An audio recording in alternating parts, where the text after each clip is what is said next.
जितने भी सीन, जितने भी दृश्य शोले फिल्म में आप देखते हैं जहां पर धर्मेंद्र और हेमा मालिनी साथ में है, वो दृश्य बहुत देर में जाकर के शूट हुए। धर्मेंद्र भी बहुत अच्छे तरीके से एक्टिंग जानते थे और हेमा मालिनी भी बहुत अच्छी तरीके से एक्टिंग जानते थे। दोनों ही बहुत पेशेवर कलाकार थे, लेकिन उसके बावजूद भी इन दोनों के बीच के जितने भी दृश्य हैं, जो सीन है हेमा मालिनी और धर्मेंद्र के बीच, इन सीन्स ने बहुत ज्यादा समय लिया टेक होने में। सीन बहुत जल्दी टेक हो सकता था, फर्स्ट सीन ही टेक हो सकता था, फाइनल हो सकता था, लेकिन ऐसा हुआ नहीं। उसके पीछे वजह यह रही कि धर्मेंद्र ने जो फिल्म की फिल्म बनाने में जो लोग इस्तेमाल होते हैं, जैसे स्पॉट बॉय होते हैं, लाइटमैन होते हैं, धर्मेंद्र ने उन लोगों से साठ गांठ कर रखी थी। जो जो लोग लाइट उठाने का काम करते हैं या रिफ्लेक्टर उठाने का काम करते हैं, या जो भी व्यक्ति होता है जो इसमें जितने तामझाम बहुत ज्यादा जरूरी होते हैं ना फिल्म शूटिंग में, तो ये जो व्यक्ति थे ये धर्मेंद्र की पूरी पकड़ में थे। धर्मेंद्र उनके साथ में उठते बैठते थे शूटिंग में। जब उनका सीन खत्म हो जाया करता था तो वो उन सभी लोगों के साथ में उठते बैठते थे, चाय पानी वगैरह खाना वाना उन्हीं लोगों के साथ में खाते थे। तो उन सभी को ये चीज मालूम थी कि धर्मेंद्र और हेमा मालिनी का कुछ चल रहा है, और धर्मेंद्र बहुत ज्यादा इंक्लाइंड है हेमा मालिनी के लिए। सभी लोग इस तरह की बातें समझते थे, सभी समझदार होते हैं।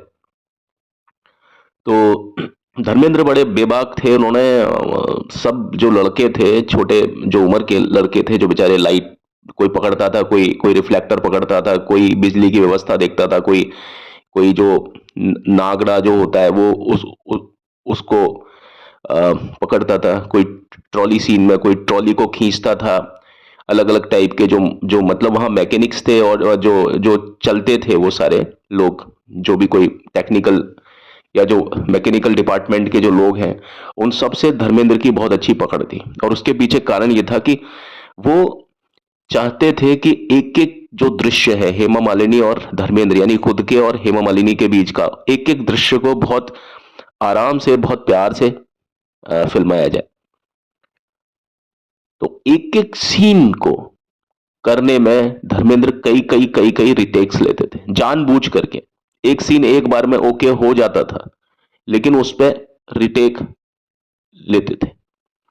और कई बार धर्मेंद्र ये भी बोलते थे बट उन लड़कों से, डायरेक्टली तो बोल नहीं सकते थे, थोड़ा सा भाषा का भी प्रॉब्लम था, क्योंकि वो कुछ लड़के थे मुंबई के थे और कुछ वहां के लोकल लड़के भी थे आपके साउथ के, और वो भाषा को जानते भी थे। धर्मेंद्र ऐसा नहीं था कि मुंबई का भाषा को, और नॉर्मली वो तो हिंदी से ही मिलती है थोड़ी बहुत। तो वहां वो उन लड़कों को ना तो हिंदी में बात करते थे, ना पंजाबी में बात कर सकते थे, ना वो मलयाली या तमिल में बात कर सकते थे। बस उन्होंने एक कोड लैंग्वेज बनाई हुई थी कि धर्मेंद्र जब अपने कान को खींचता था, यानी धर्मेंद्र जब अपने किसी शॉट को हो जाने के बाद में जब उनका हाथ कान पर जाता था और कान को थोड़ा सा खींचते थे, तो जो लड़के होते थे सामने, जो लाइट बॉयज यानी लाइट मैन होते थे, या जो ट्रॉली मैन होते थे, या इस रिफ्लेक्टर को पकड़ा हुआ जो व्यक्ति होता था, वो कोई ना कोई गलती कर देता था। यानी धर्मेंद्र को कान खींचना होता था, धर्मेंद्र जैसे ही अपना कान खींचते थे वैसे ही सामने जो लड़के होते थे वो इस तरह की गलती जानबूझ करके कर देते थे। और या तो ट्रॉली की जो एक एक गति होती है कि भाई वो सीन चल रहा है, उसके हिसाब से ट्रॉली को कहां पर मूवमेंट लेना है, कहां पर उसको चलाना है, कितना धीरे चलाना है, कितना तेज चलाना है। तो जो लड़के होते थे वो ट्रॉली को धीरे या तेज कर देते थे सीन के हिसाब से। जहां पर ट्रॉली को आना चाहिए वहां वो लड़के उस गति में थोड़ा सा हेर फेर कर देते थे, तो वो पता चलता था कि वो जो सीन है वो दोबारा से होगा। अब ये सारी चीजें धर्मेंद्र के द्वारा निर्देशित होती थी अलग से। धर्मेंद्र उन लड़कों के साथ बैठते थे और उनको बताते थे कि तू एक काम करना, कि कुछ ऐसा करना कि जो ट्रॉली है उसको आगे पीछे करना, ठीक है ना। सीन जहां पर चल रहा हो उस जगह पर ट्रॉली ना आए, उससे पहले आ जाए या उसके बाद में आ जाए। और इस चीज को करने के लिए वो कान पर अपने हाथ लगा देते थे शूटिंग करते समय। हेमा मालिनी के साथ में खड़े हुए हैं, कोई सीन दे रहे हैं और उनको लग रहा है कि अरे सीन दोबारा होना चाहिए, तो वो किसी भी तरीके से अपने एक हाथ को कान पे ले जाते थे, कान को थोड़ा खुजलाते थे, कान को खींचते थे, और वहीं वो जो लड़के होते थे वो उस चीज को कर देते थे, वही ट्रॉली को आगे पीछे, मतलब नियत समय पर उस ट्रॉली को वहां पर नहीं लाना होता था जब वो ट्रॉली आने वाली हो। और उसी तरीके से रिफ्लेक्टर गिरा देते थे लड़के, या कोई ऐसी चीज कर देते थे जिससे कि वो सीन दोबारा से हो। और ये काम वो लड़के फ्री में नहीं करते थे। एक गलती करने का एक गलती करने के लिए धर्मेंद्र लड़कों को 100 रुपए देते थे। एक गलती जो लड़का करता था उसको 100 रुपए का भुगतान किया जाता था एक गलती के लिए। अब आप देखिए कि अगर पूरे दिन भर में वो एक ही चीज को करने के लिए करीब 15 से 20 शॉट लेते थे धर्मेंद्र, जानबूझ करके, तो आप देखिए कि 20 गुणा 10 कितना हो गया, सॉरी 20 गुणा 100 कितना हो गया, 2000। 1973 में 2000 रुपए की क्या कीमत थी। तो एक तरीके से जो लाइटमैन होता था वो गलती करता था तो उसको 2000 रुपए मिलते थे। अगर उसने 20 गलती करी, 100 रुपए प्रति गलती के हिसाब से उसका भुगतान किया जाता था धर्मेंद्र द्वारा। और उसी तरीके से जो और भी जो लोग होते थे वो, और जब धर्मेंद्र को लगता था कि ये सीन पूरा मुकम्मल हो गया, अब यार ज्यादा परेशान नहीं करना, अब बहुत ज्यादा ओवर हो गया सारी चीजें। हालांकि सब लोग जानते थे इस बात को, रमेश सिप्पी भी जानते थे, और रमेश सिप्पी ने भी पूरा इसमें पूरे घटना में साथ दिया, क्योंकि वो भी चाहते थे कि भाई धर्मेंद्र और हेमा मालिनी मिल जाए। तो ये चीज रहती थी। हाँ, जब धर्मेंद्र को लगता था कि यार बहुत ज्यादा अति हो गई है, सीन बहुत ज्यादा परफेक्ट हो गया है और अब कुछ चेंज होना चाहिए, तो वहां धर्मेंद्र अपनी नाक को छू लेते थे। धर्मेंद्र जब अपनी नाक को छूते थे इसका मतलब यह होता था कि अब वो सीन परफेक्ट हो गया। जब धर्मेंद्र अपनी नाक को छूते थे तो वो लड़के कुछ भी गलती नहीं करते थे, वो सीन परफेक्ट हो जाता था एक बार में। तो इस तरह से धर्मेंद्र ने बहुत सारे जो लाइटमैन होते थे, जो लोग रिफ्लेक्टर को पकड़ते थे, या जो अलग अलग इक्विपमेंट्स को जो फिल्म बनाने में, फिल्म मेकिंग में at the time of shooting जो चीजें करते थे, ट्रॉली वगैरह पकड़ते थे, उन सभी को 100 रुपए दे दिया करते थे। तो इस तरह से जो लाइट बॉयज थे वो 2-2 हजार रुपए पर डे के हिसाब से बहुत ज्यादा अमीर हो गए थे। और ये कुछ किस्से थे जो कि शोले को जीवंत बना करके रखते हैं कि भाई शोले जो है वो किस किस वजह से, किन किन बातों से भविष्य में और वर्तमान में किस प्रकार और याद की जा सकती है। तो ऐसा नहीं था। अब आप देखिए कि ये पूरी जो, जब आप ये पूरा घटनाक्रम जब आप सोचते हैं तो आप जब इसको कल्पना में लेते हैं, जब आप इसकी कल्पना करते हैं, जो चीज मैंने आपको बताई, या हो सकता है ये बहुत लोगों को पहले से भी मालूम हो, तो आप सोचिए कि सीन, इस पूरी चीज का आलम, माहौल क्या रहता होगा at the time of shooting. तो फिल्म में भी एक फिल्म बन रही थी, आप ये समझ लीजिए, एक लव स्टोरी में भी एक लव स्टोरी। और आप देखिए इसमें कुछ सीन है, एक तो आम तोड़ने वाला जो सीन है वो आपको वास्तव में लगेगा कि धर्मेंद्र का पूरा जो मूड है वो इस तरीके से ही है हेमा मालिनी के लिए।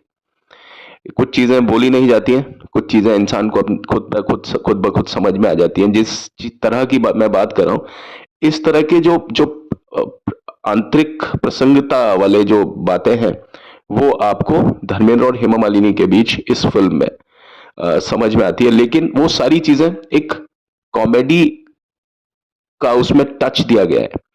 काश कि अगर वो सीन इस फिल्म में थोड़े से अगर रोमानियत से भरे होते, थोड़े से सीरियस नोट पर होते, तो आप देखिए कि उन सीन का जो जो व्यक्तित्व है, जो उसका जो जो हाइट है वो कहां जाकर के बोलती।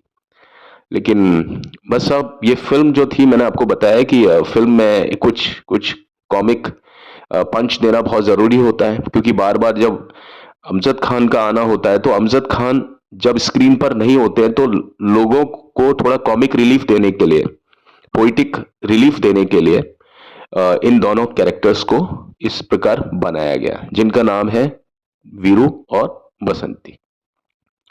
तो आज के अध्याय में मैंने आपको यह बताने की कोशिश की कि किस प्रकार धर्मेंद्र की साठगांठ लाइटमैन, आपके स्पॉट बॉयज और जो ट्रॉली जो बॉयज होते थे और जो टेक्निकल और मैकेनिकल डिपार्टमेंट के जो लोग होते थे वहां पर, उनके साथ में धर्मेंद्र का किस प्रकार का व्यवहार हुआ करता था।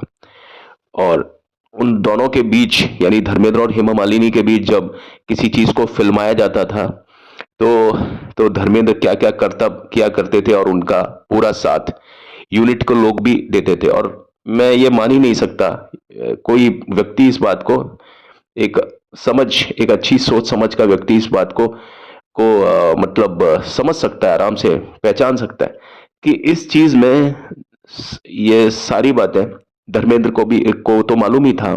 ये सब बातें धीरे धीरे करके सभी को पता चल गई होंगी। वहां अमिताभ को भी ये बात पूरी तरीके से उनको भी वाकिफ होगा कि भाई क्या चल रहा है सीन। उधर जया बच्चन को भी मालूम होगा, गब्बर सिंह यानी अमजद खान साहब को भी पता होगा। ये सारी चीज सभी लोगों को मालूम होगी, छोटे से बड़े व्यक्ति को। तो धर्मेंद्र जो कोई काम करते थे ना, वो इस तरह से करते थे कि वो छुपा नहीं सकते थे किसी भी चीज को।